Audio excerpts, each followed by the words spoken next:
Hello students, I am Prashant Saxena and this is your own channel maths by PS sir. आज का video हमारा complex number का lecture number 2.2 है, means second part of second lecture for school preparation.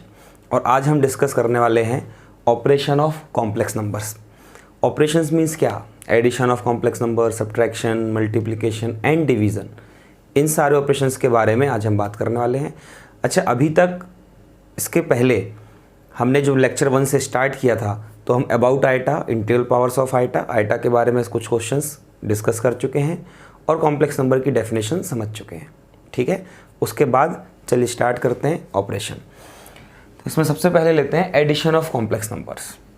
अब addition means क्या कि जैसे मैं आपको बोलता हूँ दो कॉम्प्लेक्स नंबर लेते हैं, if Z1 is equal to A plus iota B and Z2 equal to C plus iota D। ठीक है, मुझे सपोज इन दोनों को ऐड करना है। Addition of complex number means मुझे इन दो कॉम्प्लेक्स नंबर्स को ऐड करना है। अब जब दो कॉम्प्लेक्स नंबर्स को ऐड करूंगा तो मैं कैसे लिखूंगा? Z1 plus Z2 is equal to A plus iota B plus C plus iota D, ऐसे लिखे जाएंगे। अब आप देखिए, ये कॉम्प्लेक्स नंबर जिसका रियल पार्ट A है, ये दूसरा कॉम्प्लेक्स नंबर है Z2 जिसका रियल पार्ट C है। तो जब मुझे इन दो कॉम्प्लेक्स नंबर्स को ऐड करना है तो मैं सिंपली कह सकता हूँ कि A और C को ऐड कर दीजिए। तो ये क्या बन गया?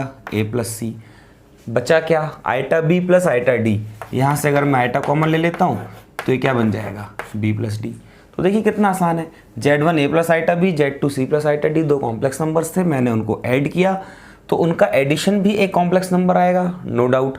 और जो रिजल्ट आएगा, जो रिजल्टेंट है एडिशन करके जो कॉम्प्लेक्स नंबर मिल रहा है, उसका रियल पार्ट क्या होगा? Sum of real part of two complex numbers, मतलब Z1 और Z2 के रियल पार्ट्स का sum, that is A plus C। और इमेजनरी पार्ट क्या होगा? Z1 Z2 के इमेजनरी पार्ट का sum, that is B plus D। ठीक, जैसे फॉर एग्जाम्पल अगर हम दो कॉम्प्लेक्स नंबर ले लें, if Z1 equal to 3 plus 5 iota and Z2 equal to 4 minus 6 iota. अब मुझे Z1 प्लस Z2 करना है तो मुझे क्या करना है? 3 plus 5 iota plus 4 minus 6 iota. तो सिंपली 3 प्लस 4 हो जाएगा 7, 5 iota minus 6 iota that is minus iota. तो ये Z1 प्लस Z2 की वैल्यू आ गई। तो जैसे हम सिंपली एडिशन करते हैं वैसे ही मुझे कॉम्प्लेक्स नंबर में ऐड करना है। इमेजनरी पार्ट अलग रहेगा, दिख जाएगा, रियल पार्ट आपको अलग दिख जाएगा। ठीक, चलिए अब देखते हैं properties of addition of complex number. तो फर्स्ट प्रॉपर्टी है addition of complex number is commutative. Commutative का मतलब क्या होता है? कम्यूटेटिव मतलब होता है अगर आप Z1 प्लस Z2 करेंगे या Z2 प्लस Z1 करेंगे, दोनों सेम होंगे, मतलब उल्टा सीधा एक समान। ठीक है, वो उसको कम्यूटेटिव कहते हैं। Z1 प्लस Z2 करिए या Z2 प्लस Z1 करिए, सेम नंबर आएगा। ठीक है, इसमें कुछ ज़्यादा डिस्कस करने की जरूरत है नहीं। ठीक है, रियल पार्ट में A प्लस C थी तो होना है Z1 Z2 में, A प्लस C करें या C प्लस A करें, एक ही बात है। नेक्स्ट है addition of complex number is associative. Associative का क्या मतलब होता है? जैसे Z1 प्लस Z2 करके फिर इसमें Z3 ऐड करिए या फिर Z1 को Z2 प्लस Z3 में ऐड करिए, ये सेम आएगा। ठीक, इसको कहते हैं एसोसिएटिव। इसमें भी मुझे नहीं लगता कोई परेशानी होने वाली है। ठीक है, बिल्कुल आसान है। Z1 प्लस Z2 करें, फिर उसके रिजल्ट को Z3 में ऐड करें या Z2 प्लस Z3 ऐड करने के बाद Z1 में ऐड करें, सेम आएगा। ठीक, third, existence of additive identity. ये थोड़ा सा समझने जैसी चीज़ है और कुछ इम्पॉर्टेंट है। एडिटिव आइडेंटिटी एग्जिस्ट करती है। एडिटिव आइडेंटिटी के एग्जिस्टेंस का मतलब क्या है? तो देखिए, आइडेंटिटी का मतलब समझिए। आइडेंटिटी मतलब समझ गए तो आप एडिटिव आइडेंटिटी, आगे चल के मल्टीप्लिकेटिव आइडेंटिटी या किसी और ऑपरेशन में भी आइडेंटिटी एलिमेंट के बारे में बात की जाएगी तो आप समझ जाएंगे, मीनिंग सब जगह सेम रहता है आइडेंटिटी का। अब आइडेंटिटी मीन्स ये है कि जैसे Z1 एक कॉम्प्लेक्स नंबर है, Z1 में मैं क्या कॉम्प्लेक्स नंबर ऐड करूं कि रिजल्ट में मुझे Z1 ही मिले। Z1 पे यहाँ पे क्या कॉम्प्लेक्स नंबर ऐड किया जाए कि रिजल्ट में Z1 मिले। यहाँ पे जो भी चीज़ मैं ऐड करूँगा, जो भी कॉम्प्लेक्स नंबर ऐड करूँगा Z1 में, Z1 लाने के लिए, तो वो कहलाएगी एडिटिव आइडेंटिटी। बहुत आसान है, आप सब समझ गए होंगे कि सर Z1 में 0 ऐड कर दीजिए तो वापस Z1 मिल जाएगा। तो इसका मतलब क्या हुआ, 0 इज़ एडिटिव आइडेंटिटी। कोई भी कॉम्प्लेक्स नंबर हो, अगर आप उसमें 0 ऐड करेंगे तो कॉम्प्लेक्स नंबर वापस वही मिलेगा। So we can say 0 is additive identity of any complex number. Complex number कोई भी हो, उसकी एडिटिव आइडेंटिटी क्या होगी, 0। और इसको कॉम्प्लेक्स नंबर के फॉर्म में आप लिख सकते हैं 0 + 0 आइटा। तो 0 + 0 iota is a complex number which is additive identity of any complex number. Clear?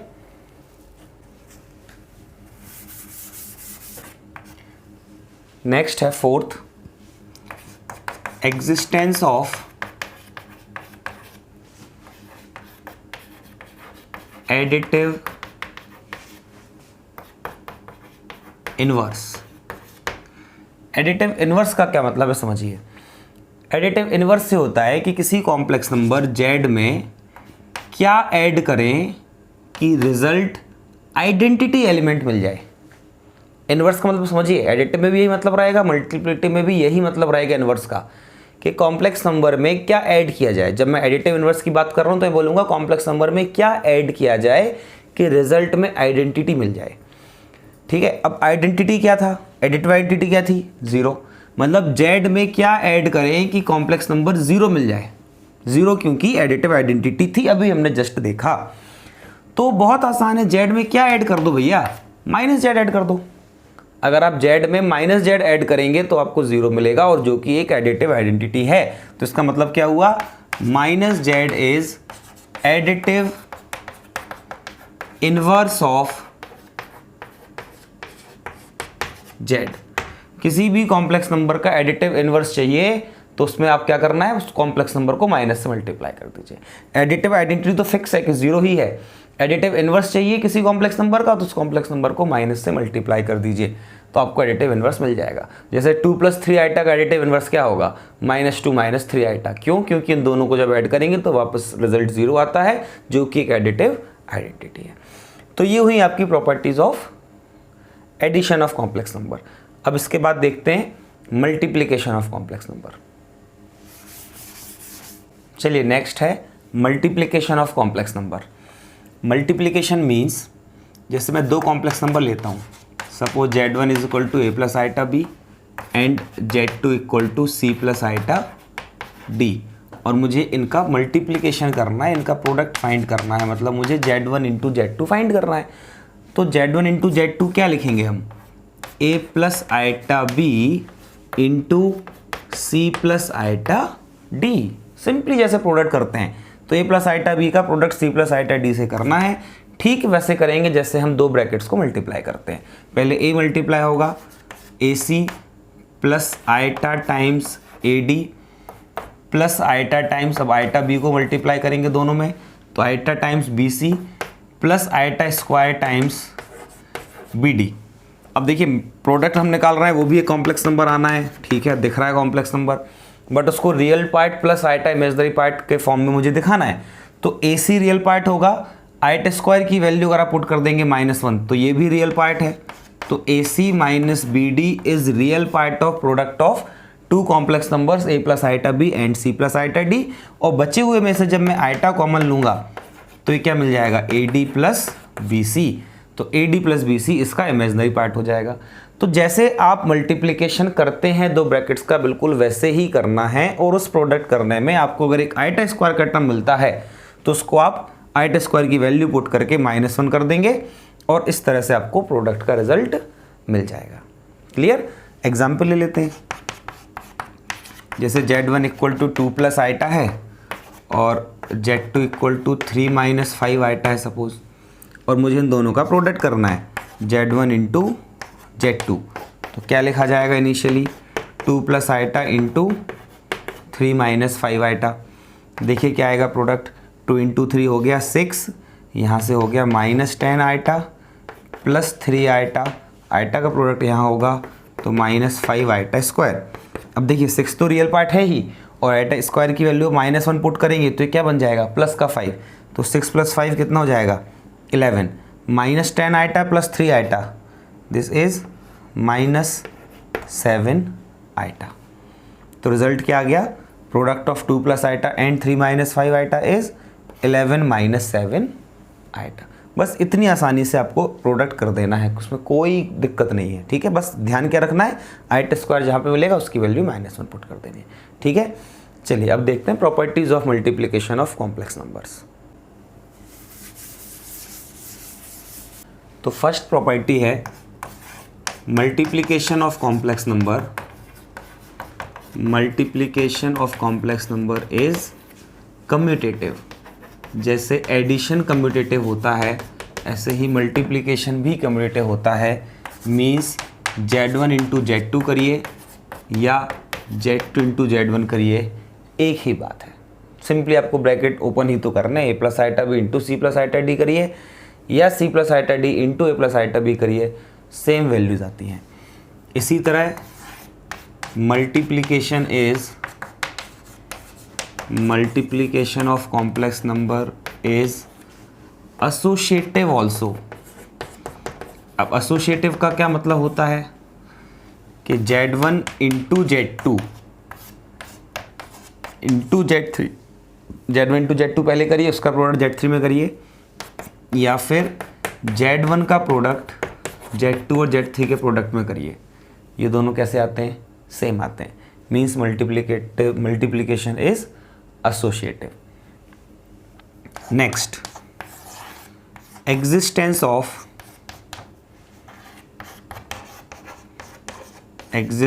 Of multiplicative identity, ये इंपॉर्टेंट है, ये पता होना चाहिए। Existence of multiplicative identity. देखिए मैंने एडिशन में आपको अभी जस्ट बोला था कि आइडेंटिटी का मतलब तो सेम रहता है। ऑपरेशन मल्टीप्लिकेटिव है तो मल्टीप्लिकेशन की बात करेंगे, एडिटिव था तो हम एडिशन की बात कर रहे थे। मतलब कोई कॉम्प्लेक्स नंबर अगर Z है तो इसमें क्या मल्टीप्लाई किया जाए कि रिजल्ट वापस Z आए। जैसे वहाँ पे हमने क्या देखा था कि कॉम्प्लेक्स नंबर Z है, उसमें क्या ऐड किया जाए कि रिजल्ट वापस Z आए, एडिटिव आइडेंटिटी की बात कर रहे थे। अब मल्टीप्लिकेटिव आइडेंटिटी की बात कर रहे हैं, मतलब Z में क्या मल्टीप्लाई करें, ऐसा कौन सा कॉम्प्लेक्स नंबर मल्टीप्लाई करें कि रिजल्ट Z आए। तो बहुत आसानी समझ में आता है कि सर 1 मल्टीप्लाई कर दीजिए। 1 का मतलब क्या हुआ, 1 + 0 आइटा। अगर आपको इसको complex number a + iota b के फॉर्म में लिखना है तो आप इसको क्या लिखेंगे, 1 + 0 आइटा। तो हम क्या कह सकते हैं कि 1 + 0 आइटा इज मल्टीप्लिकेटिव,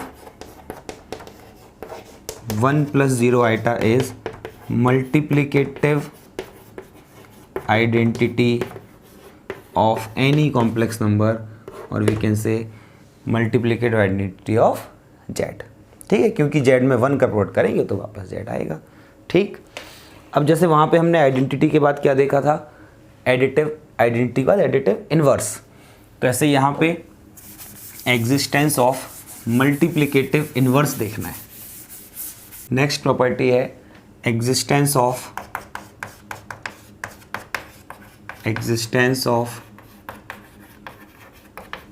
मल्टीप्लिकेटिव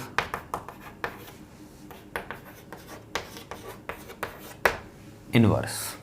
ठीक, मतलब अगर कोई कॉम्प्लेक्स नंबर Z है तो उसमें क्या मल्टीप्लाई करें, मल्टीप्लिकेटिव इन्वर्स की बात कर रहे हैं। Z में क्या मल्टीप्लाई करें कि उसका रिजल्ट आइडेंटिटी आ जाए, मतलब मल्टीप्लिकेटिव आइडेंटिटी आ जाए, और वो क्या थी, 1। मतलब Z में क्या मल्टीप्लाई करें कि रिजल्ट 1 आ जाए। क्या करें बताइए, आसान बात है कि Z में 1/Z मल्टीप्लाई कर दीजिए। अगर आप Z में 1/Z मल्टीप्लाई कर देंगे तो रिजल्ट 1 आ जाएगा। तो ये जो 1/Z है ये कहलाता है multiplicative inverse of any complex number Z। Multiplicative inverse of Z is 1/Z।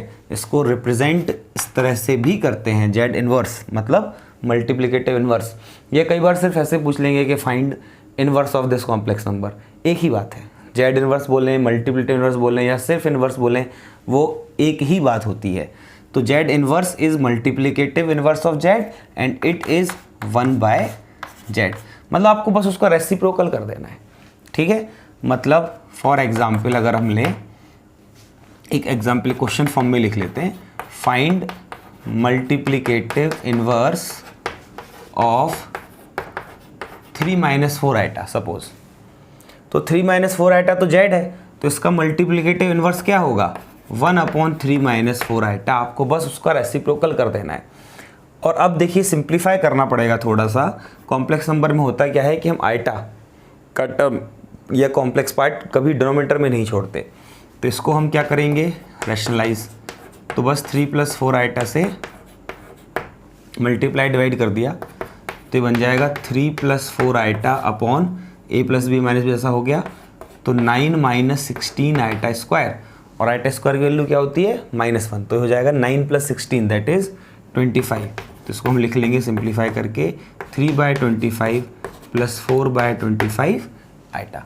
So this complex number is multiplicative inverse of 3 - 4 iota. Multiplicative inverse means simply इसका आपको रेसिप्रोकल करना है। रेसिप्रोकल करेंगे तो डिनोमिनेटर में कॉम्प्लेक्स नंबर आएगा जो denominator में कभी होना नहीं चाहिए, तो उसको बस आपको इस तरह से रैशनलाइज करना होगा। क्लियर। तो ये हुई बेटा प्रॉपर्टीज ऑफ मल्टीप्लिकेशन। देखिए सब्ट्रैक्शन मैंने आपको अलग से नहीं बताया क्योंकि subtraction is just same as addition. इसी तरह डिवीजन की अलग से कोई प्रॉपर्टी नहीं होगी, division is a type of multiplication only. But फिर भी हम डिवीजन ऑफ कॉम्प्लेक्स नंबर में थोड़ा सा देखेंगे कि जब डिवीजन कॉम्प्लेक्स नंबर के डिवीजन के फॉर्म में आ जाते हैं तो हमें करना क्या होता है, ठीक है। अभी देखते हैं। चलिए division of complex number. Again Z1 a + iota b है और Z2 अगर c + आइटा d है, और मुझे इनका डिवीज़न मतलब Z1/Z2 करना है। मतलब मुझे क्या फाइंड करना है a + iota d upon c + iota d। देखिए प्रैक्टिकल तो ये पॉसिबल नहीं है कि आप कैसे कर सकते हो। सोचिए एक कॉम्प्लेक्स नंबर है, उसको complex number of equal parts में डिस्ट्रीब्यूट करना है। डिवीजन ये होता है ना, हम 10/2 बोलते हैं, उसका क्या मतलब है 10 ऑब्जेक्ट्स को 2 इक्वल पार्ट्स में डिस्ट्रीब्यूट करना, उसको डिवीजन कहते हैं। तो ये इसका कोई फिजिकल मीनिंग तो नहीं है, बट हमें करना क्या है कि बस वही बात कि डिनोमिनेटर में आइटा आ गया, डिनोमिनेटर में कॉम्प्लेक्स पार्ट आ गया, इसको हटाना है। तो इसको हटाने के लिए बस आप क्या कर सकते हो c - आइटा d से मल्टीप्लाई डिवाइड कर दीजिए। अब न्यूमरेटर में a + iota b into c - iota d हो जाएगा और डिनोमिनेटर में तो a + b - b का फॉर्मूला लग ही जाएगा। तो ये क्या होगा AC - iota AD plus iota BC minus iota square BD, और डिनोमिनेटर में क्या जाएगा C² minus iota square D²। तो देखिए AC तो रियल पार्ट है ही, आइटा स्क्वायर की वैल्यू वहाँ से -1 रखेंगे जब, तो वहाँ से आ जाएगा AC + BD। ये न्यूमरेटर में जो वैल्यू मिलने वाली है कॉम्प्लेक्स उसका रियल पार्ट हो गया। यहाँ से मैंने आइटा कॉमन लिया तो ये बन जाएगा BC - AD divided by C² + D² क्योंकि आइटा स्क्वायर की वैल्यू -1 होती है। क्लियर। तो this is division of complex number. आपको सिंपली डिनोमिनेटर में जो कॉम्प्लेक्स नंबर दिख रहा है उसको रैशनलाइज कर देना है, डिनोमिनेटर को रियल बनाना है, दैट्स ऑल, और कुछ नहीं करना है डिवीजन में। तो ठीक है बच्चों, आज बस यहीं पर रुकते हैं। आज हमने बहुत ज़्यादा कुछ नहीं पढ़ा, हमने बस ऑपरेशंस के बारे में जाना, उसमें हमने प्रॉपर्टीज़ देखी। मैं बार बार कह रहा हूँ एडिटिव आइडेंटिटी या multiplicative identity, additive inverse, multiplicative inverse, ये क्या होता है, ये इसमें खास बातें थी। ठीक है, तो आज हमारा ये एक बिल्कुल प्योरली थ्योरेटिकल लेक्चर था, थ्योरेटिकल पार्ट था। नेक्स्ट पार्ट में, नेक्स्ट वीडियो में हम क्वेश्चंस करेंगे कॉम्प्लेक्स नंबर के, जितना हमने अभी तक पढ़ा है। ठीक है, अगर आपने चैनल को सब्सक्राइब नहीं किया है तो इसको सब्सक्राइब करिए। ठीक है, दोस्तों से शेयर करिए अगर आपको वीडियो फ़ायदेमंद लगते हैं। ठीक, कोई डाउट है तो आप मुझे कमेंट बॉक्स में लिख सकते हैं, या जो मैं आपको अपना ये नंबर शेयर करता हूँ, ये मेरा व्हाट्सएप नंबर है, आप मुझे व्हाट्सएप भी कर सकते हैं। Thank you.